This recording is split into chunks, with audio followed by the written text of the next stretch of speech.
Doctor साहब BFI टक्समा स्वागत छ हजुरलाई। धन्यवाद छ। हजुरको बारेमा चाहिँ टेलिभिजन, रेडियो र विभिन्न सामाजिक सञ्जाल मार्फत चाहिँ मैले प्रत्यक्ष अप्रत्यक्ष रूपमा चाहिँ अध्ययन गर्ने मौका पाएको थिएँ र अध्ययन गरिरहँदाखेरि चाहिँ हजुरको बारेमा धेरै कुराहरू चाहिँ सबैलाई थाहा छ। एज अ इन्भेन्टरको रूपमा चाहिँ तपाईँले धेरै कुराहरू चाहिँ गरिसक्नु भएको छ। आम अडियन्सलाई पनि त्यो कुरा थाहा छ। तर आज म अलि फरक शैलीबाट चाहिँ आजको यो टक सो स्टार्ट गर्न चाहन्छु। हुन्छ, जसरी स्टार्ट गरेर पनि केही फरक पर्दैन। तपाईँसँग यो मेरो आज सायद तेस्रो भेटघाट हुनसक्छ। हजुरलाई थाहा छैन होला, त्यो बागबजारको त्यो गल्लीमा चाहिँ म जहिले पनि हजुरलाई चाहिँ हिँडिरहेको देख्थेँ र घन्टाघर हुँदै तपाईँ जहिले पनि हिँडेर चाहिँ तपाईँ बागबजारको त्यो गल्लीमा देख्ने। मेरो त्यतिखेर अफिस चाहिँ मेरो चाहिँ इति प्लाजामा थियो। म रेस्टुरेन्टमा चाहिँ कफी खाइरहने क्रममा चाहिँ जहिले पनि तपाईँलाई देख्ने। एउटा झोला, यस्तै चप्पल, सामान्य जीवनशैली, तपाईँको धेरै अन्तर्वार्ता पनि मैले हेरेँ। तपाईँले आफूलाई भन्नुहुन्छ म त गल्लीको कुकुर जस्तै पनि हुँ पनि भन्नुहुन्छ। अनि अर्को तर्फबाट मैले तपाईँलाई चाहिँ हेर्दाखेरि चाहिँ स्पिरिचुअल वेबाट चाहिँ हेर्दाखेरि वस्त्र नलगाएको तपाईँ एउटा जोगी जस्तो पनि, यसो हेर्दाखेरि फेरि घुमन्ती जस्तो पनि, तपाईँको काम हेर्दाखेरि त्यो संसारले सम्मान गर्ने काम गर्नुभएको छ र जीवनशैली र तपाईँको व्यक्तित्व चाहिँ बडो आश्चर्यजनक लाग्यो मलाई चाहिँ। मलाई तपाईँ पछिल्लो समय खुसी हुनुभएको, हाँस्नुभएको कुनै पल मलाई भनिदिनुहोस्। कतिखेर तपाईँ हाँस्नुहुन्छ? सधैँ हाँस्छु, किनभने यो जो मानिसको जिन्दगी छ कोही पनि अजम्मरी छैन। केही वर्ष बाँच्ने यो पृथ्वीमा, त्यसपछि जाने कहाँ हो थाहा छैन। अनि यो छोटो समयमा सकेसम्म हाँस्नै पर्यो। अनि जबरजस्ती हाँस्ने भन्ने होइन क्या, कसैले जबरजस्ती हँसाएर हाँस्ने भन्ने बेग्लै कुरा हो। तर जिन्दगी बिताउने क्रममा यो जिन्दगीलाई हाँसेरै बिताउनु पर्छ। हाँस्नको लागि आफू चाहिँ मानसिक रूपमा चाहिँ एकदमै तयारी हुनु पर्यो। अनि हाँसिन्छ, हाँस्न सकिन्छ, हाँसिन्छ पनि। अब त्यो मानसिक रूपमा तयारी गर्ने भनेको के हो भन्दाखेरि त्यो व्यक्तिमा भर पर्ने कुरा हो। जहाँसम्म अरूको कुरा त म भन्न चाहन्न, जहाँसम्म मेरो आफ्नो व्यक्तिगत कुरा छ, मलाई कोही चिजको चिन्ता छैन, कुनै चिजको पनि चिन्ता छैन, कुनै चिजको पनि समस्या छैन भने पनि भयो। समस्या भनेको सानोतिनो काम गर्दाखेरि आउने समस्या, त्यो बेग्लै कुरा हो। तर एउटा जिन्दगी जिउने क्रममा मान्छेले जो जति हन्डरहरू खानुपर्छ अहिलेको स्थितिमा, मलाई चाहिँ त्यो छैन। पहिलेको स्थितिमा थियो। तर म जति मेरो उमेर बढ्दै गइरहेको छ, मेरो जिन्दगी चाहिँ सहज त्यति नै हुँदै आइरहेको छ। त्यस कारणले मलाई चाहिँ कोही चिजको चिन्ता नभएको हुनाले मलाई रुने कराउने भन्ने त पर्दैन। सधैँ हाँसिरहनु पर्छ, हाँसिन्छु। होला कि मैले मुखबाट यसो यो अनुहार चेहरामा मैले हँसिलो चेहरा नदेखेको होला मान्छेहरूले र नहाँसेको भनेको होला, तर भित्री हृदयमा त म हाँसिरहेको छु। जस्तै तपाईँले यो भनिरहँदाखेरि चाहिँ तपाईँको जुन जीवनशैली मैले जहाँसम्म मैले बुझेँ, हुन त एउटा व्यक्तिले चाहिँ अर्को व्यक्तिको त्यति धेरै अध्ययन गर्न सक्दैन जति उसलाई थाहा छ। तपाईँलाई मैले चाहिँ जोगी भन्दाखेरि, फिरङ्गी भन्दाखेरि सुहाउँछ? हुन्छ, मैले त्यो काम बाहेक भने फिरङ्गी भन्छ, अङ्ग्रेजीमा भन्ने हो भने नोम्याड भने पनि नोम्याड पिपल भन्छ। किनभने म नोम्याड नै हो, म फिरङ्गी नै हो। जिन्दगीमा यसरी फिरङ्गी, पक्का फिरङ्गी। त्यो पहिला चाहिँ म पढुन्जेल, अनि पढेर चाहिँ 13 वर्ष चितवनमा एउटा टिचिङको काम गरुन्जेल चाहिँ म अब भनौँ न फिरङ्गी थिएन। तर जब अमेरिकाबाट फर्किएको पनि अहिले 30 वर्ष भयो। 30 वर्षमा त म पक्का फिरिङ्गी हो, पक्का जोगी नै भने पनि हुन्छ, फिरिङ्गी भने पनि हुन्छ, नोब्याड भने पनि हुन्छ। किनभने मैले जीवन त्यसरी नै बिताइरहेको हुनाले अब फिरिङ्गीलाई फिरिङ्गी भन्दा केही दुःख लाग्दैन। मैले कुन सेन्समा त्यो भने डाक्टर साहब कि मैले अघि पनि हजुरलाई इन्ट्रोड्युस गर्दाखेरि भने तपाईँको जुन काम जुन क्षेत्रमा तपाईँ चाहिँ काम गर्दै हुनुहुन्छ आज सायदै ती कुराहरू म गर्दैन होला, किनकि त्यो प्राय नेपालीलाई अथवा प्राय जसले हजुरलाई चिन्नुहुन्छ त्यो थाहा छ उहाँहरूलाई चाहिँ कि तपाईँ कुन कुरामा आबद्ध हुनुहुन्छ, तपाईँको भिजन के हो, तपाईँको मिसन के हो, तपाईँको कुन लक्ष्य लिएर तपाईँ अहिले अगाडि बढ्नु भएको छ त्यो सबैलाई थाहा छ। तर म किन तपाईँप्रति यति धेरै आकर्षित भएँ कि एउटा व्यक्ति, संसारले चिनेको व्यक्ति, मान्छे पद प्रतिष्ठा र सम्मानको लागि भोगी आतुर हुन्छ त्यो कुरा पाउनलाई, सारा जीवन नै खर्चिदिन्छ। तर त्यो सबै कुरालाई त्यागेर तपाईँ कहिले गाउँ गाउँमा जानुहुन्छ, कहिले गल्ली गल्लीमा दौडिनुहुन्छ। अनि यो चप्पल देखिरहन्छु, तपाईँको खुट्टा हेरिरहँदाखेरि चाहिँ मलाई लाग्छ अहिले भर्खरै पनि तपाईँ बडो मेहनत गरेर आउनु भएको छ जस्तो देखिन्छ। यो कुराहरू चाहिँ चप्पल नकिनेको चाहिँ कति भयो अहिले चाहिँ? यो त मलाई लाग्छ यो पुरानै चप्पल जस्तो लाग्छ मलाई चाहिँ, जतिखेर म तपाईँलाई बाटोमा देख्थेँ। होइन, चप्पल नकिनेको धेरै भयो होइन। मेरो चप्पल किन्ने एउटा ठाउँ पनि छ बागबजारमा। जुत्ता पसल छ एकजना भाइको, र म सधैँ चप्पल लगाएर हिँड्ने भएको हुन चप्पल चाहिँ छिटो फाट्छ क्या। छिटो फाट्ने हुनाले 4-5 महिनामा भनौँ न चप्पल त फेरिरहन्छ।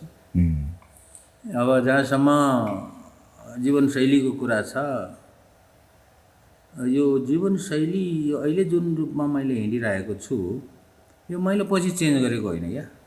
बाई बर्न तपाईँ जन्मदेखि नै मेरो जीवनशैली यस्तै हो भने पनि हुन्छ।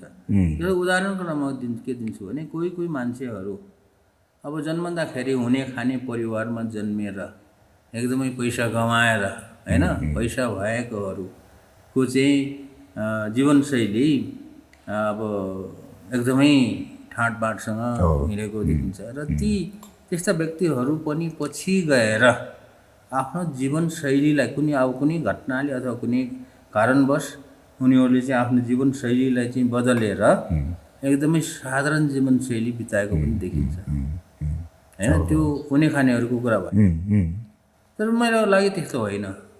मेरो लागि सुरुमा जीवनको सुरुमा मेरो बाल्यकालभन्दा युवा अवस्थामा अब एउटा किसानको परिवारमा, एउटा गरिब परिवारमा, आर्थिक रूपमा गरिब परिवारमा जन्मेको, यसरी नै जीवन बिताएको, साधारण भनौँ न कपडा लगाएर होइन, साधारण चाहिँ अब मैले भनौँ भनेदेखि अब चप्पल लगाएको त 14 वर्षको उमेरमा पहिलोचोटि चप्पल लगाएको हो होइन।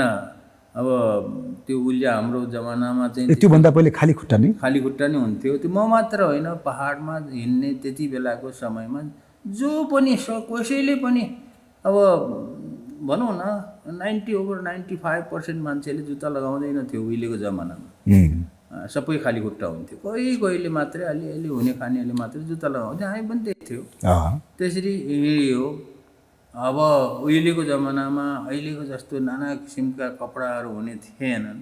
अब भनौँ न अहिले जस्तो सडकमा चाहिँ जो कपडा पसलहरू हुन्छन्, नाना माथिका कपडाहरू आउँछन्, त्यस्तो आउने थिएन। साधारण कपडा पाइन्थ्यो। अब वर्षमा एक जोर कपडा फेरिन्थ्यो। अब त्यस्तो किसिमले हुर्किएको व्यक्ति हुँ म चाहिँ। त्यस कारणले मैले चाहिँ जीवनशैली बदलेको होइन। जुन रूपमा पहिला हुर्केँ अनि जिन्दगी बिताएँ त्यही रूपमा चाहिँ म चाहिँ अहिले छु। अब बिचमा चाहिँ एउटा भएको के हो भने अमेरिकामा गएर चाहिँ अलि राम्रो लगाउने भन्ने कुराहरू लगायो होला भन्ने होला। तर अमेरिकामा जाँदाखेरि पनि मैले जीवनशैली बदलिनँ। मेरो जीवनशैली त्यस्तै नै थियो। जस्तो अमेरिकामा पनि मान्छेले कसले के लगायो होइन, कस्तो लगाएको छ भन्ने केयर गर्दैन कि अमेरिकाको मान्छेहरूले पनि।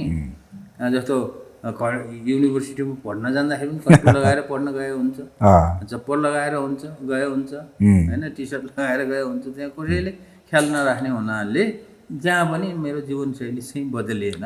र अब त्यसपछि आएर अहिलेसम्म पनि अब त्यही हो, मैले यसमा कुनै देखावटी चिज देखाउनुको लागि, मान्छेहरूलाई देखाउनुको लागि, मान्छेहरूको चाहिँ आँखालाई आकर्षण गर्नुको लागि यो यस्तो जीवनशैली चाहिँ बदल्छु भन्न बढेको होइन। जे तपाईँ हिजो थियो आज पनि तपाईँ त्यही हुनुहुन्छ। त्यही हो, हुने नै त्यही हो। डाक्टर साहब, मैले एउटा अर्को पनि जिज्ञासा मलाई तपाईँप्रति चाहिँ, आज मान्छे खुसी खोज्नको लागि बहुत रहेछन्, लभ, ह्याप्पिनेस, स्पिरिचुअलिटी, यो कुरामा चाहिँ आज मान्छेहरू चाहिँ तडपिरहेछन्, कहाँ खुसी पाउने भनेर चाहिँ। डाक्टर साहब, तपाईँको जीवनशैलीलाई मैले बुझिरहँदाखेरि आज मान्छे चाहिँ जङ्गलमा गएर एकदमै काम भएर चाहिँ तपाईँको चाहिँ मेडिटेसन गरिरहेका हुन्छन् खुसी पाउनको लागि चाहिँ। अनि तपाईँ रियल मेडिटेट चाहिँ कतिखेर हुनुहुन्छ? तपाईँको जीवनमा स्पिरिचुअलिटी भनेको के हो त? अध्यात्म भनेको के हो? खुसी भन्ने चिज कहीँ खोजेर पाउने चिज होइन। कसैले कहीँ गएर खुसीको लागि कहीँ खोजेर भौतारिएर हिँड्छ भने त्यो उनीहरूको सोचाइको कुरा हो। तर मेरो आफ्नो कुरा गर्ने हो भने म के भन्छु भने खुसी भन्ने कुरा आफूभित्र नै हुन्छ। आफूभित्रको जो सोचाइ छ, सोचाइलाई चाहिँ अब एउटा सकारात्मक सोचाइ गर्ने, जे जस्तो परिस्थिति छ परिस्थिति अनुसार हिँड्ने, चल्ने, दिन बिताउने, समय बिताउने, त्यो गर्यो भने खुसी भयो। तर खुसी नै खोज्छु भनेर म चाहिँ 7 समुद्र पारी जाने अथवा हिमाल धाउने अथवा अनेक किसिमको भनौँ न भौतिक सम्पत्तिहरू जोड्ने गरेर म खुसी हुन्छु भन्यो भने आई डोन्ट नो, मलाई चाहिँ शङ्कै लाग्छ। त्यसरी चाहिँ खुसी प्राप्त हुन्छ होला जस्तो चाहिँ लाग्दैन है, यो मेरो आफ्नो सोचाइ हो। तर जहाँसम्म मेरो आफ्नो कुरा छ, म त सधैँ खुसी छु। मलाई के थाहा छ भने खुसी भन्ने कुरा आफूभित्र नै हुने कुरा हो, आफूभित्रबाट निस्किने कुरा हो, आफ्नो सोचाइबाट निस्किने कुरा हो। र अनि यो एउटा आनन्द लिने भन्ने कुराहरू मेरो आफ्नो लागि म चाहिँ एकदमै अब स्पिरिचुअल रूपमा आनन्द लिने भनेको चाहिँ सुतेपछि आनन्द आउँछ। बेलुका होइन, अब 10-11 बजेभित्रमा सुतेर पुरा 7 घन्टा अथवा भएसँग 8 घन्टा सुत्यो भने त्यो एउटा मेडिटेसन जस्तै हो। किनभने यु फर्गेट एभ्रिथिङ, होइन। जब सुतिन्छ, मस्त निद्रामा सुतिन्छ, मस्त निद्रामा सुत्दाखेरि सबै कुरा बिर्सिएको हुन्छ, केही कुरा पनि याद हुँदैन। अनि मान्छेलाई अनि मस्त निद्रा भयो भने अनि राति उठेर अथवा बिहान उठेपछि आनन्द आउँछ, होइन। त्यो चाहिँ खुसी भयो क्या। अब रातभरि अब छटपटाएर सुत्नै सकेको छैन भनेदेखि त बिहान कसरी आनन्द आउँछ? आनन्दै आउँदैन, कसैलाई पनि आनन्द आउँदैन, होइन। अब जेसुकै खाओस् न, मिठो मिठो खाओस्, राम्रो राम्रो लाओस्, अथवा जेसुकै गरोस्, राम्रो कारमा हिँडोस्, त्यो मस्तसँग राति सुत्न पाएन भने त्यो चाहिँ खुसी हुँदैन मेरो विचारमा। तर म चाहिँ मजासँग 7 घन्टा 8 घन्टा त सुत्छु, होइन। अझै पायो भने बढी पनि सुत्छु, तर आजभोलि 8 घन्टा निन्द्रा राम्रै लाग्छ, एकदम मजासँग लाग्छ। म सुतेपछि पल्टेपछि त्यो 5 मिनटभित्रमा म निधाइहाल्छु भन्छन् साथीहरूले। एउटा कुरो डाक्टर साहब, यो मैले अर्को फेरि मलाई मन लाग्यो सोध्न, यति धेरै तपाईँ क्रिएटिभ काम गर्नुहुन्छ अनि यति धेरै इमेजिनेसन पनि गर्नुहुन्छ, ठुलो भिजन लिएर चाहिँ नेपालीहरूलाई केही कुराहरू सिकाउँ, बुझाउँ र नयाँ मार्ग निर्देशन, एउटा इन्भेन्सनको चाहिँ आविष्कार गरौँ भनेर तपाईँ लाग्नु भएको छ। अनि यति धेरै चाहिँ उद्देश्य लिएर चाहिँ निन्द्रा चाहिँ मिठै लाग्छ तपाईँलाई चाहिँ? गजब लाग्छ। निद्रामा त मेरो शङ्कै छैन, अहिलेसम्म ननिदाउने भन्ने त हुँदै हुँदैन। तर विडम्बना के छ भने डाक्टर साहब, आज त मान्छे चाहिँ यो मटेरियलिस्टिक थिङ्सहरू मान्छे खोज्दै मान्छे सुत्न नै बिर्सिसक्यो आज चाहिँ, निदाउन नै बिर्सिसक्यो, निन्द्रै लाग्दैन। त्यो चाहिँ किन होला? त्यो चाहिँ त्यो त यो आत्मसन्तुष्टि नभएर, कुनै कुरामा सन्तुष्टि भएन भने मनमा चाहिँ कुराहरू खेलिरहन्छ, दिमागमा कुराहरू खेलिरहन्छ, अनि मान्छेलाई निद्रा लाग्दैन क्या। आफूले जे गरेको छ त्यो कुरासँग सन्तुष्टि हुनु पर्यो,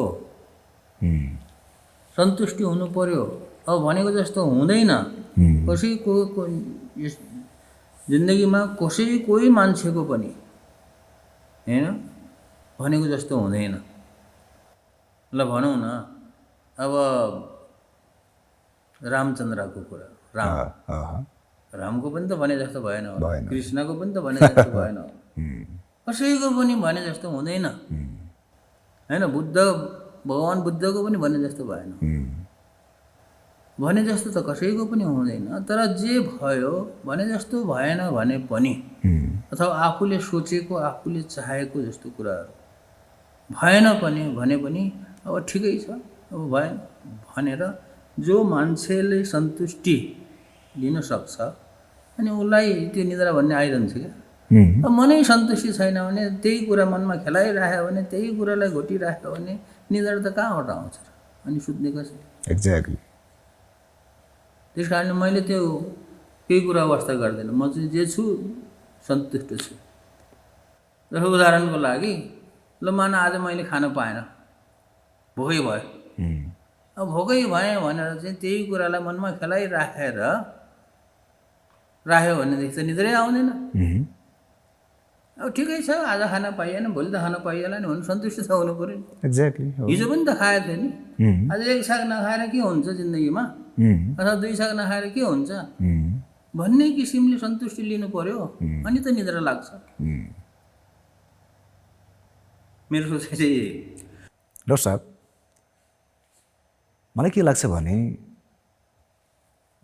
तपाईँको जीवनशैली मैले हेरिरहँदाखेरि चाहिँ आजको संसारको सबैभन्दा ठुलो, मेरो विचारमा चाहिँ कसलाई भन्नु ठुलो मान्छे भनेर चाहिँ, ठुलो मान्छे के हो नै भन्ने कुराहरू चाहिँ मलाई बडो अचम्म लाग्छ। कसलाई भन्नु ठुलो मान्छे भनेर चाहिँ, पद पाएको मान्छेलाई भन्ने कि, राष्ट्रपतिलाई भन्ने कि, प्रधानमन्त्रीलाई भन्ने कि, ठुला ठुला स्टारलाई भन्ने कि, किसानलाई भन्ने कि, जसले अन्न उब्जनी गरेर चाहिँ हामीलाई दिन्छ।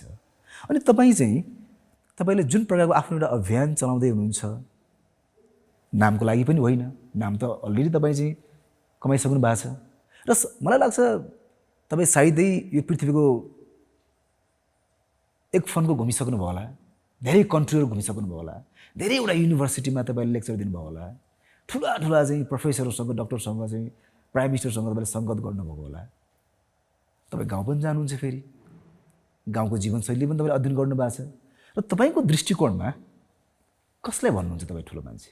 के लाग्छ तपाईँलाई चाहिँ? कोही पनि ठुलो मान्छे पनि हुँदैन, कोही सानो मान्छे पनि हुँदैन, मान्छे भनेको सबै बराबर मेरो विचारमा। यो कसैलाई ठुलो मान्छे देख्ने, कसैले सानो मान्छे देख्ने, त्यो चाहिँ एउटा दृष्टिभ्रम जस्तो, त्यसलाई चाहिँ के भन्छ भन्दाखेरि मृग मृचिका यस्तै के भन्छ नेपालीमा, एउटा चाहिँ भ्रम मात्र हो त्यो चाहिँ। किनभने यो कसरी भ्रम हो भनेर म भन्छु भनेदेखि त्यसको प्रमाण चाहिँ के हो भने आखिरमा मान्छे मरेर जान्छ, ट्रुथ हैन, मरेर जान्छ। अब कोही पनि मान्छे मर्दै नमर्ने मान्छे छ भने हैन, ठिक छ, त्यो हैन, जिन्दगीभर उसले चाहिँ धेरै धेरै कामहरू गरेछ, ठुल्ठुलो, त्यो बेग्लै कुरा हो। मरेर जान्छ, मरेर गएपछि अब घाटमा लैजान्छन् अथवा खाल्टा खनेर चाहिँ मान्छेले पुर्छन्, हैन, बराबर भयो। त्यस कारणले यो ठुलो, कसैलाई ठुलो देख्ने, कसैलाई सानो देख्ने भन्ने कुरा यो मान्छेमा भएको एउटा भ्रम हो, र यो भ्रमले गर्दाखेरि मान्छेलाई चाहिँ भनौँ न यो यस्तो किसिमको अहिले जो भइरहेको छ, ठुलो हुने, मान्छे हुने भन्ने कुराहरू, अथवा म सानो हुन्छु, म कसरी चाहिँ सबैले मलाई चाहिँ मान्ने हुन्छु, सबैले मलाई चाहिँ के अरे आदर गर्ने हुन्छु, हैन, सबैले मेरो चाहिँ जय जयकार गर्ने हुन्छु भनेर त्यो भन्नु चाहिँ चाहिँ के अरे एउटा भ्रम मात्र हो।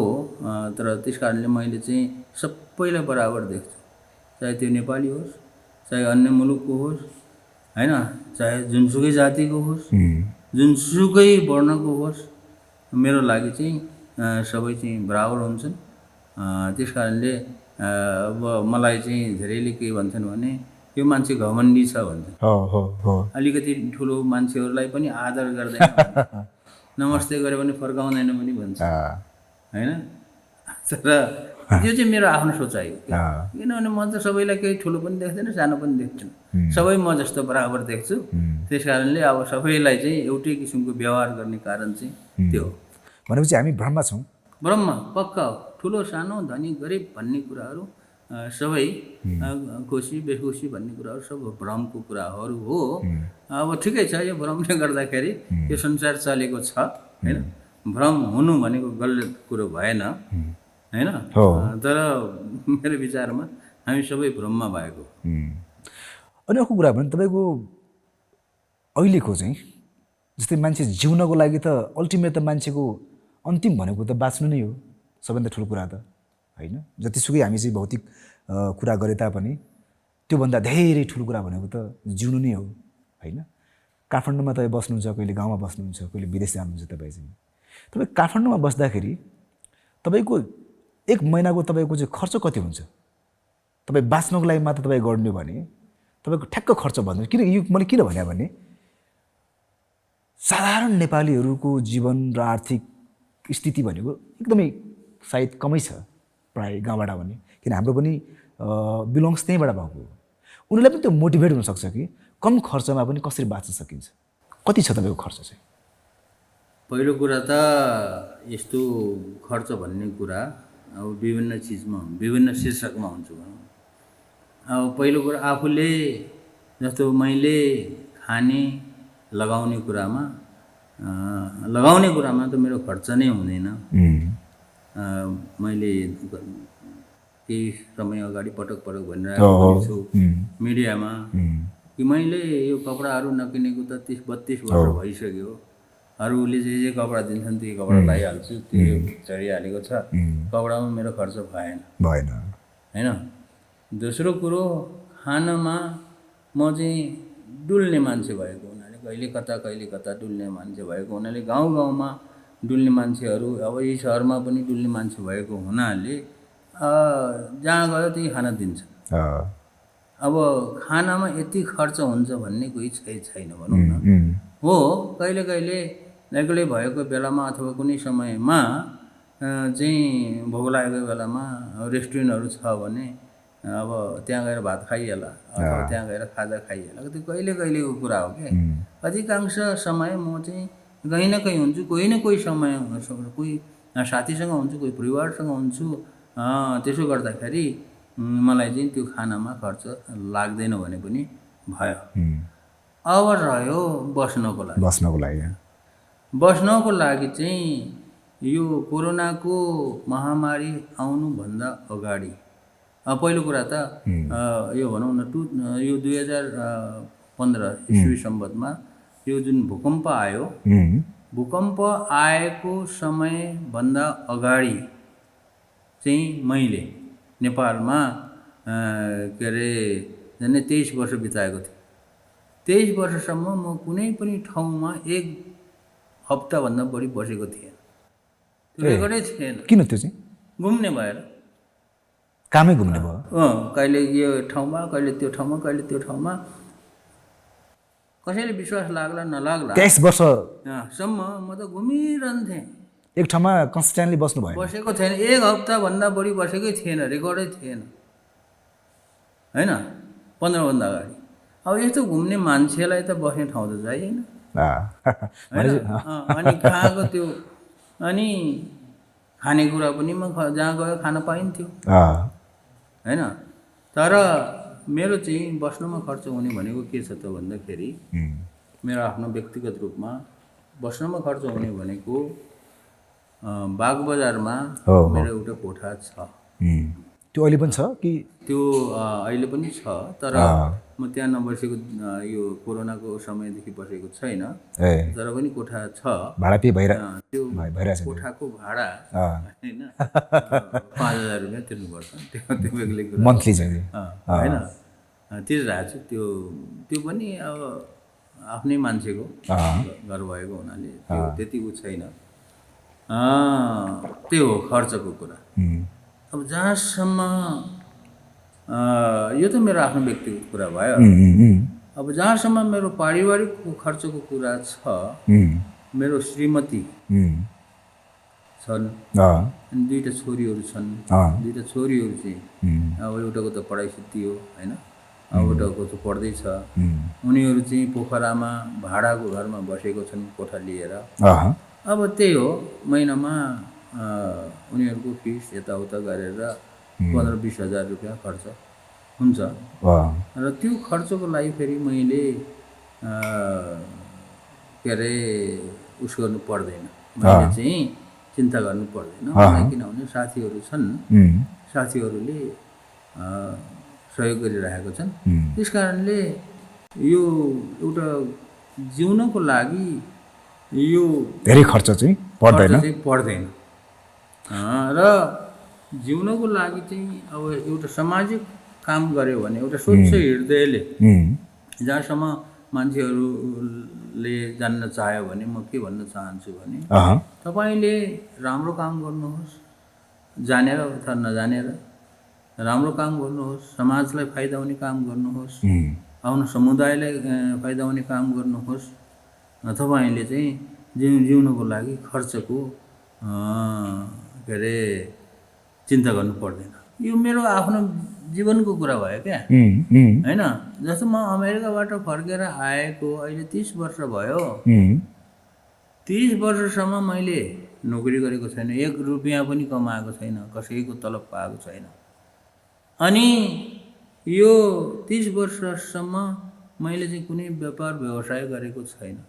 मैले जे गरेको छु पहिला चाहिँ समाजको लागि गरेँ, गाउँको लागि गरेँ होइन।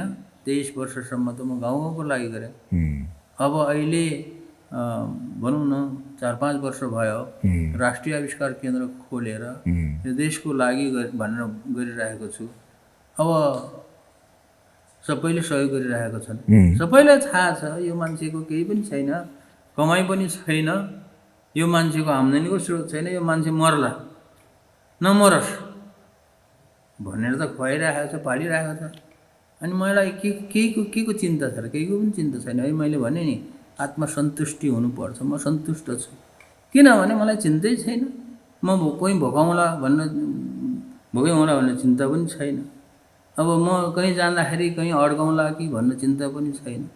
देश विदेश घुमिरहेको छु, जुन देशमा गए पनि मेरो $1 पनि खर्च हुँदैन, भएको खर्च हुन्छ। सबै चाहिँ साथीभाइहरूले अब चाहिँ यहाँबाट उहाँ लैजान्छन्, उहाँबाट उहाँ लैजान्छन्, उहाँ कहीँ ल्याएर राख्छन्, खुवाउँछन् होइन, कुरा गर्छन्। मैले चाहिँ 28-30 वटा त घुमेछु। तर फेरि मैले सुनेअनुसार चाहिँ तपाईँ त फेरि सिधीमिधी अर्को खानु हुँदैन रे, अप्रोच गर्ने बित्तिकै पनि सिधै भत्तै एक्सेप्ट गर्नुहुन्न तपाईँ चाहिँ कुनै खानेकुराहरू अथवा कुनै पनि कुराहरू चाहिँ होइन। खानेकुरामा त्यो छैन, खानेकुरा जे दिए पनि खान्छु म, जस्तो दिए पनि खान्छु। मलाई खानेकुरामा केही मतलब छैन, जसले जे दिए पनि खान्छु। अब बस्ने कुरामा पनि मतलब छैन। मैले भनिरहन्छु साथीभाइहरूलाई, मलाई जहाँ सुताए पनि हुन्छ। भुइँमा एउटा अब गुन्द्री भन्ने चलन थियो पहिला, आजभोलि त गुन्द्री हराइसक्यो हो नि। भुइँमा गुन्द्री ओछ्याएर सुताए पनि हुन्छ, आजभोलि म्याट्रेस हुन्छ। अब त्यो जहाँ सुत्यो पनि निद्रा आउँछ। म यो अहिले यो भुइँमा यहाँ सुत्यो भनेदेखि यो चिसो छ तर पनि मलाई निद्रा आउँछ। त्यो हजुरको बडीले चाहिँ त्यसलाई एडजस्टमेन्ट गर्न सिकिसक्यो। गर्छ। त्यस कारणले यो खाने बस्ने यो भने एकदमै लिमिट खर्च रहेछ हजुरको चाहिँ, एकदम लिमिटेसन। मेरो खर्च होइन, अब सबै साथीहरूको खर्च हुन्छ। तर डाक्टर साहब यसमा चाहिँ जुन कुरा हजुरले भन्नुभयो र आजको चाहिँ जुन समाजमा आज हामी हुर्किरहेका छौँ, जुन समयमा आज हामी छौँ, यहाँ त खुसी हुनुको लागि पनि त पैसा चाहिन्छ एउटा कुरो। अनि तपाईँले भन्नुभयो मेरो त कमाइ नै छैन भन्नुभयो होइन। अनि तपाईँको परिवारले पनि त के एक्सपेक्टेसन त राख्ला त्यहाँ पनि त एउटा एक्सपेक्टेसन छ तपाईँप्रति चाहिँ होइन। त्यो एक्सपेक्टेसनप्रति चाहिँ तपाईँको चाहिँ पर्सेप्सन चाहिँ के चाहिँ त्यो पनि त तपाईँको एउटा एकाउन्टेबिलिटी त हो। मेरो परिवारको भन्दाखेरि पनि मेरो आफ्नै भनौँ न श्रीमती र छोरीहरूको त एक्सपेक्टेसन केही छैन, किनभने तिनीहरूलाई थाहा छ मैले के गर्छु भन्ने कुरो। एक्सपेक्टेसनकै कुरा गर्ने हो भने मेरो परिवारमा 3 भाइ हामी 3 बहिनी। अब 3 भाइमा र अब 3 बहिनीमा म चाहिँ सबैभन्दा जेठो भएँ। अनि मेरो बुवाको पनि त्यस्तो एक्सपेक्टेसन थिएन, तर मेरो एकजना के अरे भनौँ न भाइले चाहिँ दाइले पैसा कमाइदिएन हामीलाई भन्ने कुरा, उसले पैसा कमाओस् भन्ने चाहिँ एक्सपेक्टेसन थियो। अनि दाइले पैसा कमाइदिएन हामीलाई हेरेन भन्ने किसिमको उसले चाहिँ भनिरहन्छ त्यो थियो। तर पछि अब जब मैले गाउँमा आएर कामहरू गरेँ, गाउँमा आएर राम्रै कामहरू गरेपछि अहिले मेरो भाइ बहिनीहरूको पनि सबैको चित्त बुझेछु, किनभने यो राम्रै चिज हो भनेर उनीहरूले मसँग कुनै पनि एक्सपेक्टेसन छैन क्या अहिलेको स्थितिमा। अब मेरो आफ्नै श्रीमती छोरीहरूको पनि केही एक्सपेक्टेसन छैन, उनीहरूलाई मैले अहिलेसम्म केही सिनको किनिदिएको पनि छैन होइन। अब अनि बाबाबाट चाहिँ यस्तो किनेर ल्याइदिन्छ कि भन्ने चाहिँ ऊ पनि छैन, एक्सपेक्टेसन छैन। किनभने थाहा छ तिनीहरूलाई। त्यही भएर त्यो पारिवारिक एउटा भनौँ न जुन परिवारले गर्न चाहने एउटा यस्तो एक्सपेक्टेसन भयो भने के हुन्छ, परिवारको एक्सपेक्टेसन भयो भने के हुन्छ भने परिवारमा झगडा हुन्छ कि। परिवारले एक्सपेक्टेसन गर्छ, मैले उनीहरूको एक्सपेक्टेसन उनीहरूले चाहेको कुरा पुरा गरिदिएन भने झगडा पनि हुन्छ। तर परिवारमा एक्सपेक्टेसन नभएको हुनाले त्यस्तो पारिवारिक झगडा पनि भएको छैन, सबै आनन्द छ, कसैलाई केही कुराको चिन्ता छैन। अरू पनि उनीहरू पनि म जस्तै भइसक्यो भनेपछि उहाँहरूले पनि बुझ्नुभयो, अन्तिममा आएर चाहिँ तपाईँ को हो र हामीले के गर्नुपर्छ भन्ने कुराहरू उहाँले बुझिसक्नुभयो। डाक्टर साहब, म अलिकता क्वेसन चेन्ज गर्छु। जुन टाइममा तपाईँले नेपालमा इन्टरनेट भित्राउनुपर्छ, संसार नभइकन विकास हुँदैन भन्ने प्रकारको सोच राख्नु भएको थियो होइन, तपाईँले गाउँ गाउँमा चाहिँ आफ्नो गाउँमा पनि तपाईँले इन्टरनेट पुर्याउनु भयो। तपाईँलाई लाग्छ आजको समयमा चाहिँ इन्टरनेट वा संसारले चाहिँ हामी विकसित भयौँ? कसरी विकसित भयौँ? संसार चाहिँ हामीसँग छ आज, हातमा तपाईँको चाहिँ कम्युनिकेट गर्न सक्ने हामीसँग चाहिँ एक्सेसहरू छ, यति धेरै चाहिँ हामीसँग सामग्री छ कि आज हामी चाहिँ एकदमै म्यानिपुलेटेड भइसकेका छौँ। र आजको बिन्दुमा आएर चाहिँ हिजो ठिक थियो, तपाईँले चाहिँ एउटा इमेल गर्नुको लागि पनि तपाईँले घन्टौँ अथवा दिनौँ तपाईँ चाहिँ हिँडेको तपाईँको कथा पनि छ, त्यो पनि तपाईँले भन्नुभएको छ त्यो कुराहरू पनि होइन।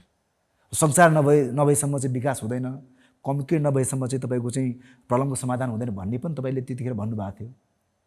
र आजको स्टेजमा आइसकेपछि तपाईँलाई के लाग्छ हामी कसरी विकसित भयौँ?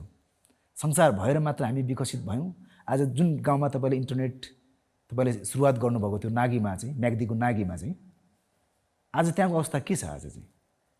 र ओभरअल नेपालको अवस्था के छ? हामीसँग यति धेरै एक्सेस छ आज इन्टरनेटको चाहिँ।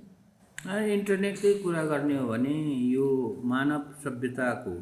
मानव जुन सभ्यताको विकासको क्रममा इन्टरनेट भन्ने कुरा चाहिँ एकदमै अचानक अनि एकदमै छिटो यसको विकास भएको। आजको 20 वर्ष अगाडिसम्म यो इन्टरनेटको फाउन्डरहरू, इन्टरनेटको आविष्कारकहरूलाई पनि र संसारको कोही पनि व्यक्तिहरूलाई पनि, वैज्ञानिकहरूलाई पनि, कोही पनि वैज्ञानिक नवैज्ञानिक थाहै थिएन होला यो यति विकसित हुन्छ भनेर। संसारको कोही पनि वैज्ञानिकहरूलाई पनि, इन्टरनेटको जन्मदाताहरूलाई पनि यो इन्टरनेटको ले चाहिँ हाम्रो समुदायमा, मानव सभ्यतामा कति छिटो यसले चाहिँ ज्वरो गाड्छ र यो नहुने स्थिति सिर्जना गर्छ भन्ने कुरा 20 वर्षभन्दा अगाडि पनि कसैलाई थाहा थियो, थोरैलाई थाहा थियो। त्यस्तो हुनु सक्छ, हुन्छ भन्ने थाहा थिएन। कसैलाई पनि हुन सक्छ। यस्तो हुनसक्छ। इन्टरनेट भएन भने चाहिँ जिन्दगी नचल्न सक्छ भन्ने कुरा त एकदमै थोरैलाई थाहा थियो। अथवा भयो भने इन्टरनेट भयो भने अलि सजिलो हुने रहेछ भन्नेसम्म थाहा थियो। र टेक्नोलोजीको जो विकास भएको छ र यति छिटो विकास हुन्छ भन्ने कुरो त कसैलाई थाहा थिएन। त्यस कारणले यो अचानक मानव सभ्यताको यो हजारौँ वर्षको इतिहासमा अचानक र एकदमै छोटो समयमा टाइमलाइनमा यो आएको कुरा हो। र मलाई पनि थाहा थिएन इन्टरनेट नेपालमा यति छिटो अथवा संसारभर यति छिटो फैलिन्छ होला भन्ने मलाई पनि थाहा थिएन। मैले जो मेरो आफ्नो गाउँमा आजभन्दा 20 वर्ष अगाडि इन्टरनेट पुर्याउने जो प्रयास गरेँ त्यो चाहिँ अहिलेको जस्तो गरेर इन्टरनेटहरू चलाउलान् भनेर मैले सोचेको पनि होइन। उति बेला चाहिँ एउटा गाउँमा मोबाइल सेवाको विस्तार नभएको हुनाले, टेलिफोन सेवाको विस्तार नभएको हुनाले यसलाई चाहिँ एउटा कम्युनिकेसनको माध्यम बनाउन सकिन्छ कि त्यही काम चला हुन्छ कि भन्ने सोचाइले मात्रै लगेको हो त्यति बेला। र अहिलेको स्थिति आउला भन्ने त थाहा थिएन। तर मुख्य कुरा के हो भने हामीले सोच्नुपर्ने कुरा के हो भने, बुझ्नुपर्ने कुरा के हो भने इन्टरनेट भन्ने एउटा माध्यम हो, एउटा टेक्नोलोजी हो। टेक्नोलोजी भन्ने कुरा कुनै पनि टेक्नोलोजी हो, वेदर यो चाहिँ इन्टरनेट टेक्नोलोजी होस् चाहे कुनै पनि टेक्नोलोजी होस् हैन, यो मानिसहरूको दिमागबाट आएको यो उपज हो। मानिसहरूको क्रिएटिभिटी, सृजनशीलताबाट आएको एउटा उपज हो। यो उपज, यो टेक्नोलोजी आफै राम्रो पनि चिज होइन, आफै नराम्रो चिज पनि होइन। टेक्नोलोजी भन्ने कुरा यो राम्रो यो नराम्रो भन्ने हुँदैन। टेक्नोलोजीलाई मानिसले कसरी उपयोग गर्छ र मानव समुदायको लागि यसले चाहिँ कतिको चाहिँ गहिरो छाप पुर्याउँछ र मानिसहरूको जीवनलाई कतिको सहज बनाउँछ भन्ने कुरा प्रयोग गरेर मात्रै यो टेक्नोलोजी यस्तो रहेछ, यो राम्रो रहेछ नराम्रो रहेछ भन्ने कुरा थाहा हुन्छ। त्यस कारणले अब जहाँसम्म यो इन्टरनेटको कुरा छ, अहिले भन्छौँ हामीले के सोचिरहेका छौँ भने अब इन्टरनेटले सबै चिज भयो भन्छ। तर हामीलाई अझै पनि थाहा छैन, अझै पनि के थाहा छैन भने अहिलेको जुन इन्टरनेटको जुन रूप छ त्योभन्दा अबको 10 वर्षपछि कस्तो हुन्छ थाहा छैन हामीलाई चाहिँ। नोबडी नोज, हामीलाई, मलाई होइन, तपाईँलाई, एक्ज्याक्टली नोबडी नोज। संसारको कसैलाई पनि थाहा छैन अबको 10 वर्षपछि कस्तो हुन्छ। जसले इन्भेन्ट गरेको पनि थाहा छैन यो कुराहरू चाहिँ। इन्भेन्ट गर्नेलाई त कति थाहा, उसले इन्भेन्ट गरिसकेपछि थाहा हुन्छ। अब इन्टरनेटको इन्भेन्ट गर्नेहरूलाई पनि थाहा छैन। भर्खरै समाचार आएको छ। समाचार के आएको छ भने फेसबुकले आफ्नो नाम चेन्ज गरेर परिवर्तन गर्ने मेटा भनेर राखेको छ। हिजो अस्तिको कुरा भयो होइन। अब त्यो एउटा यसको अर्थ के हो भने यो चेन्ज हुँदैछ, अब फेसबुक पनि चेन्ज हुँदैछ। नोज 5 वर्षपछि कस्तो हुन्छ फेसबुक कसले भन्न सक्छ? 1 वर्ष 2 वर्षपछि फेसबुक कस्तो हुन्छ कसरी भन्न सक्छ? किनभने यो चेन्ज हुँदैछ। अहिले भनौँ न के अरे यो इलेक्ट्रिक कारहरूको, विद्युतबाट चल्ने गाडीहरूको चाहिँ अहिले चाहिँ हल्ला भइरहेको छ। अहिलेसम्म त मान्छेले अब डिजल पेट्रोलबाट गाडी चलायो हैन। अब मान्छेलाई के भयो भन्दाखेरि डिजल पेट्रोल अब यो सिद्धिँदै जान्छ। अब नसिद्धिए पनि यसले चाहिँ के भयो त, सिद्धिन्छ त पक्कै सिद्धिन्छ, इन्धनहरू भन्ने हुँदैन। र तर यसको चाहिँ ठुलो प्रभाव के पर्यो भन्दाखेरि वातावरणमा प्रभाव पर्यो हैन, क्लाइमेट चेन्ज भयो। त्यस कारणले अब इलेक्ट्रिकतिर बदलिरहेछ र नयाँ नयाँ इलेक्ट्रिक कारहरूको विकास भइरहेछ अहिले। तर अब 10 वर्षपछि कस्तो किसिमको कार आउँछ भन्ने अहिले कसरी थाहा पाउने? कुनै पनि टेक्नोलोजी भन्ने कुरा यो इन्भेन्सन र इनोभेसनबाट आउने कुरा हो। पहिला कुरा टेक्नोलोजीको आविष्कार हुन्छ, त्यसलाई इन्भेन्सन भन्छन्। अनि त्यसपछि त्यसको नयाँ रूप हुँदै जान्छ। त्यसलाई चाहिँ त्यो इन्भेन्सनको आधारमा, त्यो आविष्कारको आधारमा त्यसलाई चाहिँ परिमार्जन हुँदै जान्छ त्यो चाहिँ परिमार्जन गरेर त्यसलाई चाहिँ कुनै वस्तुको निर्माण गर्छ, त्यसलाई इनोभेसन भन्छ त्यसलाई चाहिँ इनोभेसन भनिन्छ। त्यस कारणले यो कसको दिमागमा कुन बेला कस्तो किसिमको आइडिया आउँछ भन्ने कुरो त भगवान्लाई पनि थाहा हुँदैन, थाहा छैन। साँच्चै हो, म पक्कै भन्छु, भगवान्लाई पनि के थाहा हुँदैन भने कुन मान्छेको दिमागमा कस्तो किसिमको आइडिया कहिले आउँछ थाहा हुँदैन, थाहा छैन। त्यस कारणले हामीले के भन्न सक्दैनौँ भने अबको 10 वर्षपछि अथवा अब 20 वर्षपछि कस्तो किसिमको टेक्नोलोजी आउँछ, इन्टरनेटको मात्र होइन क्या, होइन होइन हो यो हरेक कस्तो किसिमको टेक्नोलोजीको दिमागमा फुट्छ अनि त्यो अनुसार चाहिँ हामीले चल्दै जाने हो। र टेक्नोलोजीलाई प्रयोग नगरिकन एउटा मान्छेको एउटा भौतिक जीवन र एउटा भौतिक सुख सयल भन्छ नि, अब भौतिक सुख सयल नै नचाहिने हो भनेदेखि त अब के अरे एकदमै वैदा परापूर्वकालको जस्तो एउटा होइन जीवन बिताउने हो भनेदेखि त त्यो कुनै मतलब भएन।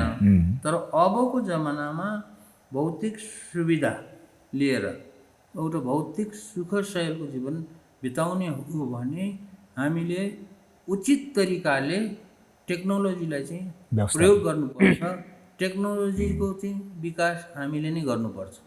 अहिले जस्तो नेपालमा टेक्नोलोजीको प्रयोग गर्न सबैले जानेको छ क्या, सबैले जानेका छौँ। हामीले मोबाइल चलाउन जानेका छौँ, हामीले टिभी चलाउन जानेका छौँ, हामीले अनेक किसिमको गाडी चलाउन जानेका छौँ, विभिन्न किसिमका चिजहरू वस्तुहरू उपयोग गर्न जानेका छौँ, उपभोक्ता बनेका छौँ। तर यो हामी आफैले त बनाएको छैनौँ। हामी आफैले नबनाउँदाखेरि के भयो त भन्दाखेरि देशको अर्थतन्त्र एकदमै गिर्यो। देशको अर्थतन्त्र किन गिर्यो भने सबै चिज आयात गर्नु पर्यो। हामी उपभोक्ता त भयौँ होइन, आयात गर्न पनि सक्छौँ हामीले, तर त्यसले गर्दाखेरि देश तर हामी आविष्कार गर्न सकिरहेको छैनौँ, जुन अहिले हजुरले बनाउन उत्पादन गर्न सकिरहेका छैनौँ। त्यस कारणले हामीले म के भन्छु भने अब भौतिक सुख शैल चाहिने त्यो 99.9% नै हुन्छ मान्छे होइन, 0.0 एउटा डाक्टर साहब चाहिँ त जस्तै हामी वर्ल्ड मार्केटलाई चाहिँ कन्ज्युम गर्ने, वर्ल्ड मार्केटको प्रडक्टहरूलाई चाहिँ कन्ज्युम गर्ने एक प्रकारको चाहिँ हेबिट भइसकेको छ हाम्रो चाहिँ। कुनै पनि ब्रान्डलाई चाहिँ तपाईँ हेर्नुहुन्छ, जस्तै नेपालमै बने जुन प्रकारको तपाईँ अहिले चाहिँ इनोभेसन गर्दै हुनुहुन्छ, काम गर्दै हुनुहुन्छ, कतिको सहज अथवा गाह्रो छ कि तपाईँको ब्रान्डलाई चाहिँ तपाईँले गरेका विविध इनोभेसनहरूलाई चाहिँ, इनोभेटिभ कामहरूलाई चाहिँ नेपालीहरूले पत्याइदिन, त्यसलाई बुझिदिन, अन्त ती प्रडक्टहरूलाई चाहिँ मार्केटमा सेल गर्न कतिको सजिलो छ? यो ग्लोबलाइजेसनको यो विश्व के भन्छ बजारीकरणको युग हो र अब यस्तो किसिमको युगमा यो मार्केटको कम्पिटिसनमा चाहिँ त्यसलाई चाहिँ टिक्नलाई चाहिँ जो कोहीलाई पनि गाह्रो हुन्छ। त्यस कारणले अब यो जुन इनोभेसनको कुराहरू छन्, अहिले हामीले राष्ट्रिय आविष्कार केन्द्रमा गर्न खोजेको कुरा के छ भने सबैको भनिरहेको छौँ कि सबै कुरा नेपाललाई चाहिने सबै कुरा नेपालमै उत्पादन गर्न सकिँदैन। अहिले हामीले हाम्रो अर्थ मन्त्रालयको डाटा अनुसार वर्षमा 94-95% चिजबिजहरू जति प्रयोग गर्छौँ त्यो सबै चिजबिजहरू आयात गरिरहेको छ। त्यो 94-95% चिजबिजहरूमध्येमा पनि 10%, 15%, 20% चिजबिजहरू नेपालमै उत्पादन गर्यो भने गर्ने प्रयास गरौँ भनेको आविष्कार केन्द्रले। गऱ्यो भने राम्रो हुन्छ भनेको होइन, नेपालमै उत्पादन गर्ने प्रयास गरौँ। 94% को सट्टामा लमानौँ हामीले 70% चिजबिज नेपालमा नै उत्पादन गरौँ, बाँकी 30% होइन 70 चाहिँ आयात गरौँ, बाँकी 30% 70 चाहिँ आयात गरौँ, बाँकी 30% चाहिँ नेपालमै उत्पादन गरौँ न त। के हो त्यो केही बिग्रिने कुरा त होइन होला होइन। अनि त्यो 30% भन्ने चिज गर्नुको लागि त, उत्पादन गर्नुको लागि त अनुसन्धान विकास गर्नु पर्यो। त्यसको त्यो बनाएर त्यो बन्छ कि बन्दैन, हुन्छ कि हुँदैन भनेर टेस्ट त गर्नु पर्यो नि। त्यो टेस्ट गर्नको लागि नै अहिले हामीले राष्ट्रिय आविष्कार केन्द्र चाहिँ गरेको हो, स्थापना गरेको हो र त्यही अनुसार सिक्दैछौँ हामीले। हामीले कुनै जानेर एकदमै जान्ने भएर एकदमै अनुभवी भएर एकदमै धेरै पैसा भएर यो चाहिँ गर्न खोजेको होइन। सबैलाई आएर काम गरौँ भनेर यो सम्पूर्ण जनताको आविष्कार केन्द्र भनेर हामीले यो खोलेको हो। त्यस कारणले म के भन्छु भनेदेखि अब आउने यो युग भनेको झनै भौतिकवादी युग हुन्छ, झनै टेक्नोलोजी आविष्कार हुँदै जान्छ, विकास हुन्छ। किनभने यो टेक्नोलोजीको विकास, टेक्नोलोजीको आविष्कार भन्ने कुराहरू जबसम्म यो पृथ्वीमा मानव भन्ने यो दुई खुट्टे जनावर जबसम्म रहन्छ तबसम्म यो इनोभेसन रिसर्च भन्ने कुराहरू भइ नै रहन्छ, त्यो रोकिँदैन क्या। एउटा देशले गरेन भने त्यो रोकिने कुरा आउँदैन, एउटा समाजले गरेन, एउटा व्यक्तिले गरेन भने त्यो रोकिने कुरा आउँदैन। कसै न कसैले त गरिहाल्छ। त्यो किन गर्छ त त्यो कुरा बुझ्नु जरुरी छ। किन इनोभेसन गर्छ, रिसर्च गर्छ, इन्भेन्सन किन गर्छ भने यो मानिस जति लोभी कोही पनि छैन संसारमा। अनि त्यसको लोभ पुरा गर्नको लागि चाहिँ हैन, अब सुख सयलको लागि होस् अथवा धेरै धन सम्पत्ति कमाउनको लागि होस् अथवा छोराछोरी पढाउनको लागि होस् अथवा भनौँ न घर किन्नको लागि, त्यो एकदमै लोभी मान्छे हो, लोभी जाति हो, प्राणी हो। यो लोभले गर्दाखेरि उसलाई चाहिँ के गर्छ भने विभिन्न चिजहरू चाहिँ उसको दिमागमा आउँछ क्या, मान्छेको आउँछ। अनि नयाँ नयाँ कुराहरूको इनोभेसन पनि गर्छ, नयाँ नयाँ चिजहरू बनाउँछ। अनि त्यो रोक्दैन, कसैले पनि रोक्न सक्दैन। त्यस कारणले यो रिसर्च एन्ड इनोभेसन भन्ने कुरो मानिसहरूको एउटा अभिन्न, मानिसहरूमा हुने एउटा अभिन्न एउटा जिज्ञासाको कुरा हो। तर दुर्भाग्यवश के भयो भने हाम्रो नेपालीहरूमा यो भएन क्या, भएन। अरू देशमा चाहिँ भयो। अहिलेको टेक्नोलोजीहरूलाई पनि त हामीले सही तरिकाले उपयोग गर्न सकिरहेको छैनौँ जति हामीसँग छ। भएको त अब त्यो सही उपयोग गर्ने भन्ने कुरा त बेग्लै कुरा हो। तर हाम्रो नेपालीहरूमा के भयो भने दुर्भाग्यवश हामी नेपालीहरूमा यो रिसर्च गर्ने, इनोभेसन गर्ने र कुनै चिज बनाएर त्यसको चाहिँ बजारीकरण गरेर व्यापार गरेर अनि पैसा कमाउने, अर्थतन्त्र, आफ्नो अर्थतन्त्र पनि सुधार्ने, देशको अर्थतन्त्रलाई पनि सुधार्नलाई मद्दत गर्ने भन्ने किसिमको सोचाइ, एउटा संस्कार चाहिँ हामीमा सोचाइ भन्दाखेरि संस्कार चाहिँ नभएको हो, हुँदै भएन कि अहिलेसम्म भएन। त्यस कारणले अब यो संस्कारलाई चाहिँ अहिले राष्ट्रिय आविष्कार केन्द्रले मैले के भनिरहेको छु भने को तर्फबाट यो संस्कार बसाल्नु पर्यो। यदि देशलाई साँच्चीकै समृद्धि बनाउनु, होइन समृद्धि बनाउनु पर्दैन, जस्तो त त्यस्तै हो भने ठिक छ, केही पनि नगरौँ, छोडिदिउँ। तर देशलाई समृद्धि बनाउने, होइन, रोजगारीको सिर्जना चाहिँ देशमा नै गर्ने, हाम्रो नेपालीहरू विदेशमा नजाने, गएर दुःख पाउन नपरोस् भन्ने हो भने रिसर्च एन्ड इनोभेसनलाई एकदमै उच्च प्राथमिकता दिएन भने हुँदैन। यो अहिले भन्न खोजेको कुरा यति हो। यही मेसेज चाहिँ हामीले राष्ट्र आविष्कार केन्द्रबाट जनतालाई चाहिँ दिन खोजेको हो। एउटा कुरा के हो भने, सत्य कुरा के छ भने यो हामी 3 करोड नेपाली छौँ। अब विभिन्न देशमा विभिन्न मात्रामा जनसङ्ख्या छन्। कुनै पनि देशको जनसङ्ख्याको सबै मान्छे चाहिँ यस्तो अनुसन्धानकर्ता होइन हुनु पर्दैन क्या, होइन, सृजनशील हुनु पर्दैन, हुन पनि हुँदैन। जो चाहिँ देशमा सृजनशील, कुनै पनि देशमा सृजनशील हुने भनेको 1% भन्दा धेरै कम होला, एक्ज्याक्टली हो नि। तर त्यो 1% भन्दा धेरै कम भएको जो सृजनशील व्यक्तिहरू छन्, त्यो सृजनशील व्यक्तिहरूलाई चाहिँ हुर्काउने, उनीहरूको सृजनालाई चाहिँ सृजनामा सोचाइ गराइलाई चाहिँ हुर्काएर देशको अर्थतन्त्रलाई चाहिँ टेवा पुर्याउने काम चाहिँ हामीले गर्ने हो। सबै समाजै लाग्नुपर्छ भन्ने छैन, र हुँदा पनि हुँदैन, लाग्नु पनि पर्दैन। र अरू देश, विकसित देशहरू जो छ अहिले हामीले विकसित देश भनेकाहरू 8-10वटा छन् साह्रै विकसित देशहरू।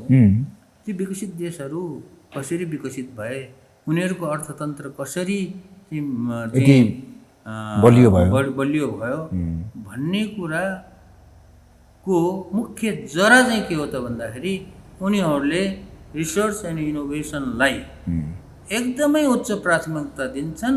देशको प्रतिभा भनेको चाहिँ त्यो हिरा मोती एकदमै भन्दा पनि बहुमूल्य सम्पत्ति हो भनेर उनीहरूले ठान्छन् र उनीहरूलाई देशमा राख्छन् अनि उनीहरूको सिर्जनाबाट कुनै चिज बनाएर व्यापार गरेर देशको अर्थतन्त्र सुधार्छन् र अनि उनीहरू समृद्धि हुन्छन्। यो कुरा अहिलेसम्म नेपालको नेताहरूले पनि बुझेन। ल ठिक छ, नेताहरूमा अब धेरै नेताहरूले पढे लेखेका छैनन्, तर देखेको त छन् नि, घुमेका छन्, संसार घुमेका छन्, घुमेर पनि देख्नुपर्ने, थाहा पाउनुपर्ने। ल ठिक छ, नेताहरूले थाहा पाएनन्, हाम्रो देशमा धुरन्धर अर्थशास्त्रीहरू पनि छन्, धुरन्धर एकदमै विश्वमा नाम चलेका, अवार्डेड भनौँ पदक पाएका अर्थशास्त्रीहरू पनि छन्, योजनाविदहरू छन्। तर उनीहरूको दिमागमा अझै पनि किन यो कुरा छिर्न सकेन?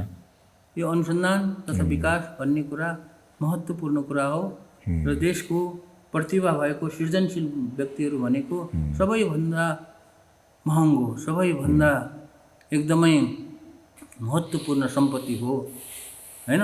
ह्युमन क्यापिटल हो भन्ने कुरा चाहिँ हाम्रो अर्थशास्त्रीहरूले बुझाउन सकेको छैन। म त अर्थशास्त्रीहरूलाई, नेताहरूलाई त दोष दिन्न, म चाहिँ एक्सपर्टहरूलाई चाहिँ, त्यो अर्थशास्त्रीहरूलाई जो चाहिँ हामी चाहिँ नेपालको चाहिँ एकदमै धुरन्धर अर्थशास्त्रीहरू हौँ भन्छन् र देशको चाहिँ एकदमै ठुला योजनाकारहरू हौँ भन्छन्, उनीहरूलाई चाहिँ म दोष दिन्छु। किनभने उनीहरूले अझैसम्म बुझाउन सकेको छैन। अब उनीहरूले बुझाउन नसकेको कुरो अब म जस्तो एउटा साधारण व्यक्तिले बुझाउन त कसरी सकौँला र तैपनि अहिले राष्ट्रिय आविष्कार केन्द्रको तर्फबाट मैले बुझाउन खोजेको यही हो कि देशलाई समृद्धि बनाउने हो भने देशमा रिसर्च एन्ड इनोभेसन गराउनै पर्छ, गराउने वातावरण गर्नै पर्छ। त्यसले हाम्रो युवाहरूलाई देशमा राख्नुपर्छ। त्योभन्दा सेकेन्ड अप्सन छैन, दोस्रो उपाय केही छैन, क्या विकल्प छैन भन्ने कुरा बुझ्नु जरुरी छ। थ्याङ्क यू डाक्टर साहब, धेरै खुसी लाग्यो हजुरको अमूल्य समय। सबैलाई, श्रोताहरूले पनि यो कुरालाई बुझ्नु जरुरी छ। धन्यवाद। Thank you sir.